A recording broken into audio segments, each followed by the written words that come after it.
गुलामी के कफन को दफन कर देती है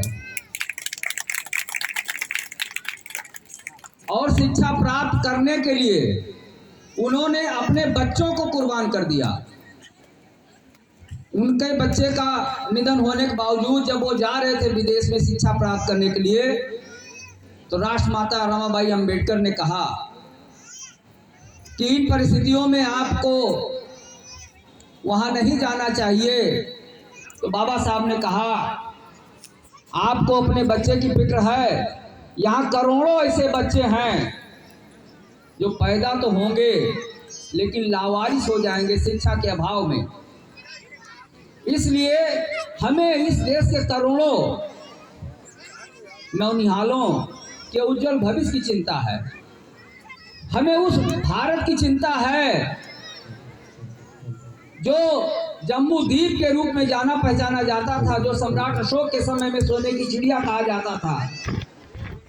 मैं सम्राट अशोक के सपनों को साकार करना चाहता हूं, तो उसके लिए जो है पहला हथियार शिक्षा है। और शिक्षा के बगैर, बाबा साहब कहते थे कि शिक्षा के बगैर एक मानव जो है वो पशु के समान होता है, जंगली दरिंदे के समान होता है। और अगर वो शिक्षित हो भी गया, केवल उसने डिग्री प्राप्त कर लिया, इस शिक्षा के माध्यम से उसने प्रश्न करना नहीं सीखा, तर्क करना नहीं सीखा, संस्कार उसके जीवन में नहीं आया, उसकी शिक्षा का कोई मूल्य नहीं है। तो इस प्रकार से बाबा साहब ने जो है शिक्षा की शुरुआत अपने स्वयं से किया और पूरी दुनिया के लोगों को ये बताया कि वास्तव में शिक्षा की महत्ता क्या होती है। अगर वो शिक्षित ना होते तो जो उन्होंने 9 दिसंबर 1946 को संविधान सभा में बंगाल से चुनाव जीता था, वो शायद चुनाव न जीत पाते। लेकिन साजिशकर्ताओं ने बाबा साहब को संविधान सभा में न पहुंचे, इसलिए वो हिस्सा जो है पाकिस्तान में डाल दिया, वो पूर्वी पाकिस्तान में चला गया। तो दोबारा जब बाबा साहब बम्बई से चुनाव लड़कर आए और उन्होंने जो है संविधान सभा में प्रवेश किया, जबकि उस समय के नेताओं ने कहा था कि बाबा साहब संविधान सभा में ना पहुंचने पाए, इसके लिए मैंने खिड़की, दरवाजे और झरोखे, रोशनदान सबको बंद कर दिया है, किसी भी रास्ते से बाबा साहब का प्रवेश ना होने पाए। इसके बावजूद, तमाम मुसीबतों के बावजूद, तमाम समस्याओं के बावजूद बाबा साहब संविधान सभा में पहुंचे। और संविधान सभा में अगर बाबा साहब ना पहुंचते तो शायद जो विश्व का अनूठा, सर्वोत्तम, मध्यम मार्गी जो संविधान उन्होंने बना के दिया है, और जिस संविधान के बलबूते पर आज हम सब लोग जो है ऐश और आराम कर रहे हैं, जो लोग शिक्षा के लिए तरसते थे आज वो शिक्षक बन रहे हैं, जो लोग न्याय की भीख मांगते थे आज वो लोग न्यायाधीश बन रहे हैं, ये बाबा साहब के संविधान की देन है। अगर वो संविधान ना होता तो आज जो है जो हम लोगों की स्थिति है फिर ऐसी नहीं होती। हम लोगों की स्थिति गले में हांडी, कमर में झाड़ू और हाथ में घंटी की तरीके से हमारी स्थिति होती, जो पेशवा ब्राह्मणों के समय में हमारे देश में लागू थी। तो यह बाबा साहब की देन थी। आज उस संविधान और उस लोकतंत्र, वो लोकतंत्र जो कहता है समता, स्वतंत्रता, बंधुता, मैत्री और न्याय की बात करता है, उस लोकतंत्र की हम सब खुली आंखों से देख रहे हैं किस प्रकार से उसका मखौल उड़ाया जा रहा है। ऐसे लोकतंत्र की रक्षा करना, ऐसे संविधान की रक्षा करना भारत के प्रत्येक नागरिक का राष्ट्रीय दायित्व है। इसमें केवल SC, ST, OBC की बात नहीं है। भारत का संविधान इस देश में रहने वाले हर धर्म के लोगों के लिए, हर जात के लोगों के लिए कल्याणकारी है। इसलिए उसकी रक्षा प्रत्येक नागरिक को करना चाहिए। और बाबा साहब ने इसलिए कहा था कि इसके लिए जो है व्यक्ति को जो है जात से और धर्म से ऊपर उठना पड़ेगा। और बाबा साहब ने कहा था कि मैं प्रथम भारतीय हूँ और अंत तक भारतीय हूँ, भारतीय के सिवा और कुछ भी नहीं हूँ। और भारत के संविधान की प्रस्तावना में जो बाबा साहब ने लिखा था, we the people of India, हम भारत के लोग, इसका आशय क्या था? ये संविधान ये कहता है कि हम भारत के लोग हैं, लेकिन जिसको उन्होंने भारत के लोग बनाने का ठाना था, एक प्रयास किया था, वे भारत के लोग आज भी नहीं बन पाए हैं। आज वो विभिन्न धर्मों में, विभिन्न जातियों में बटे हुए हैं। उनकी जात, उनका धर्म इस देश से भी ऊपर है।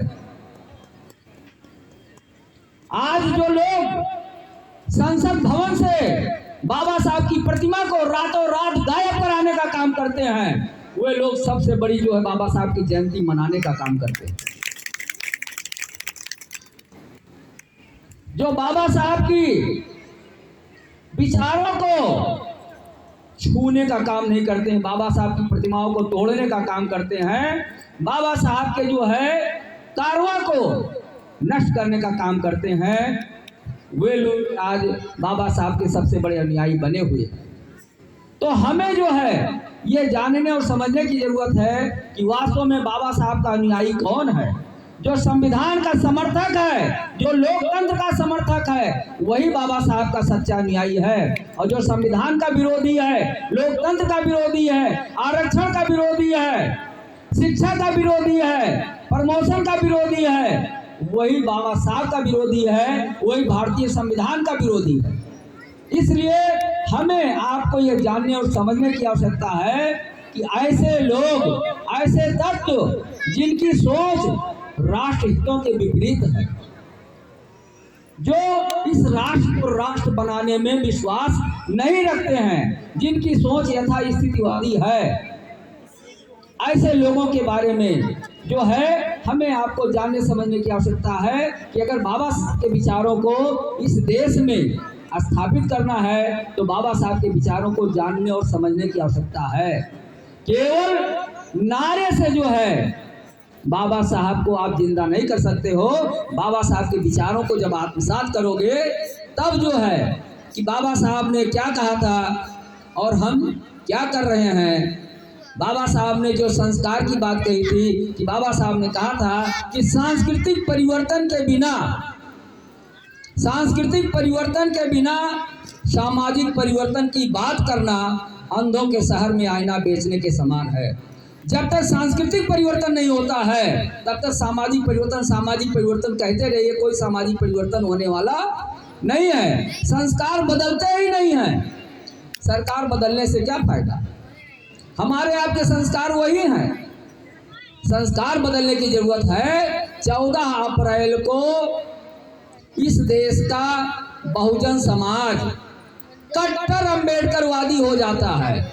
उसके बाद 364 दिन तक वो कट्टर आडंबरवादी रहता है। आप देख लीजिए कि 14 अप्रैल को जो जन सैलाब दिखाई पड़ा था कर्नलगंज में, गोंडा में, आज वो जन सैलाब कहाँ है? सब साल भर के लिए 364 दिन आराम करने के लिए जो है अपने घरों में मस्त है। ये बाबा साहब का कारवां है। तो इस नाते जो है बाबा साहब का कारवां 365 दिन चलने वाला कारवां है।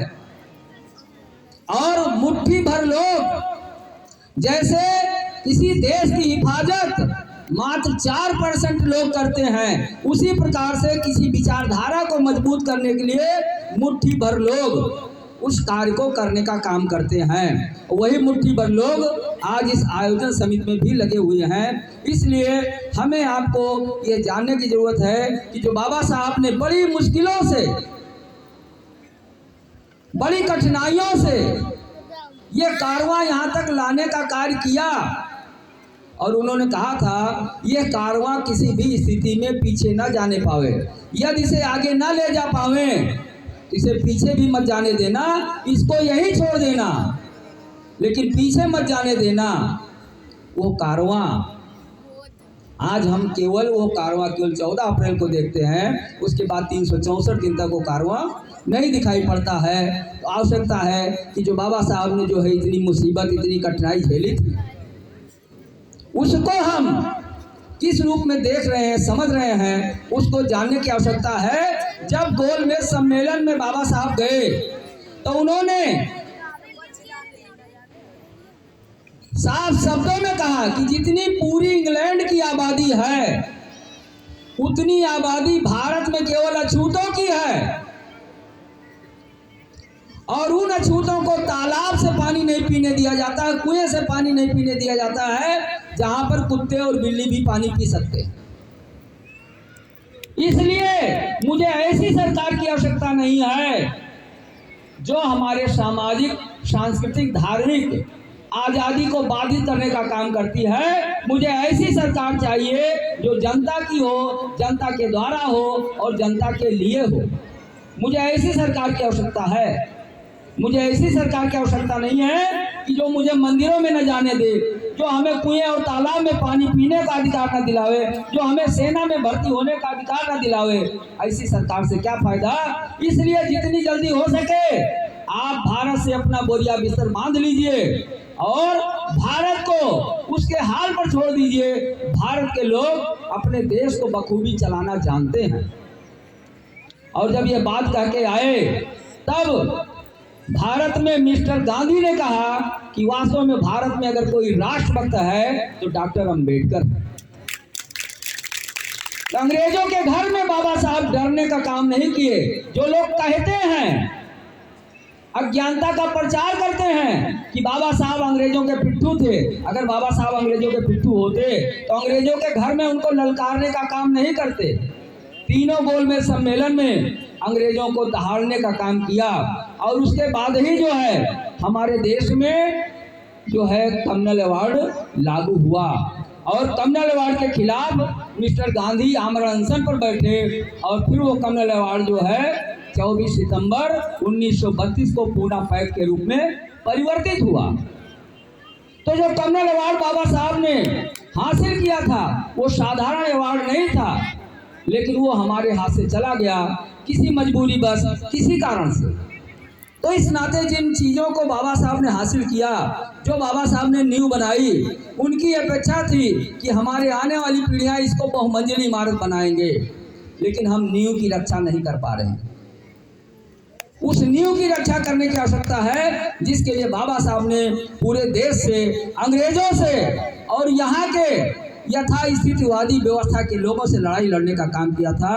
उन चीज़ों को हमें सहेजने की आवश्यकता है। तो इसलिए साथियों, बाबा साहब का जो बहुआयामी व्यक्तित्व था, चाहे वो सामाजिक क्षेत्र में रहा हो, चाहे सांस्कृतिक क्षेत्र में रहा हो, चाहे धार्मिक क्षेत्र में रहा हो, चाहे राजनीतिक क्षेत्र में रहा हो, चाहे आर्थिक क्षेत्र में रहा हो, बाबा साहब ने उसको बखूबी निभाने का काम किया।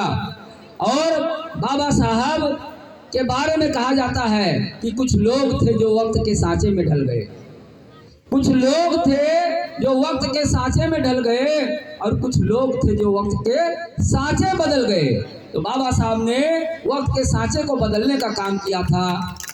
आज हम लोग उस वक्त के सांचे को कितना बदल सकते हैं, ये एक हमारे लिए चुनौती है। ये एक राष्ट्रीय उत्तरदायित्व की बात है, पे बैक टू सोसाइटी की बात है कि बाबा साहब ने कहा था 18 मार्च 1956 को आगरा के रामलीला मैदान में दुखी मन से कहा था कि मुझे पढ़े लिखे लोगों ने धोखा दिया है, जिनके लिए लॉर्ड वायसराय की काउंसिल में मिस्टर मदन मोहन मालवीय और मिस्टर सर सैयद अहमद और बाबा साहब को, तीन लोगों को अवार्ड मिला था।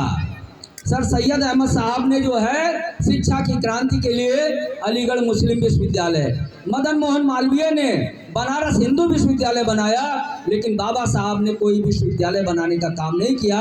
उस पैसे से 16 लोगों को चिन्हित करके उनको उच्च शिक्षा के लिए इंग्लैंड भेजा। उसमें से 3 लोग भारत में आए और 13 लोग इंग्लैंड में बस गए। तो इस नाते जो है बाबा साहब ने कहा था कि मुझे पढ़े लिखे लोगों ने धोखा दिया है, कि पढ़ लिख कर हमारी अपेक्षा थी कि आएंगे और अपने देश के लोगों को उच्च शिक्षा देने का काम करेंगे, उनको आगे बढ़ाने का काम करेंगे, लेकिन ये लोग बीबी टीवी बंगला और गाड़ी में व्यस्त और मस्त हो गए। जिस दिन यह पढ़ा लिखा समाज अपनी कमाई का 20वां हिस्सा 1 रुपये में 5 रुपया, 1 रुपये में 5 पैसा सामाजिक कार्य के लिए व्यय करेगा, उस दिन हमारा समाज पुनः जो है इस देश को सोने की चिड़िया बनाने का काम करेगा। लेकिन हम कितना कर रहे हैं, ये स्वयं मूल्यांकन करने की आवश्यकता है। तो इसलिए साथियों, ज़्यादा कुछ ना कहते हुए, क्योंकि काफ़ी वक्ता है, तो केवल इतनी बात कहूँगा कि हम जो दूसरे के बारे में सोचते हैं कि दूसरों ने क्या किया है, हमें उसके बारे में सोचने की जरूरत नहीं है। हमने क्या किया, मुझे अपना मूल्यांकन करने की जरूरत है। और जिस दिन हम अपना मूल्यांकन कर लेंगे, उस दिन आप एक अच्छे नागरिक बन जाएंगे और आपकी देखा देखी इस देश में अच्छे नागरिकों की लाइन लग जाएगी। इसलिए कहा जाता है कि अंधेरे को कोसो मत, अंधेरा मन से दूर भगाओ। अंधेरे को कोसो मत, अंधेरा मन से दूर भगाओ। अज्ञान अंधेरा पास न फटके, ज्ञान के दीपक खुद बन जाओ। अत दीपो भव, अत दीपो भव। नमो बुद्धाय, नमो इंडिया, जय विज्ञान, जय संविधान।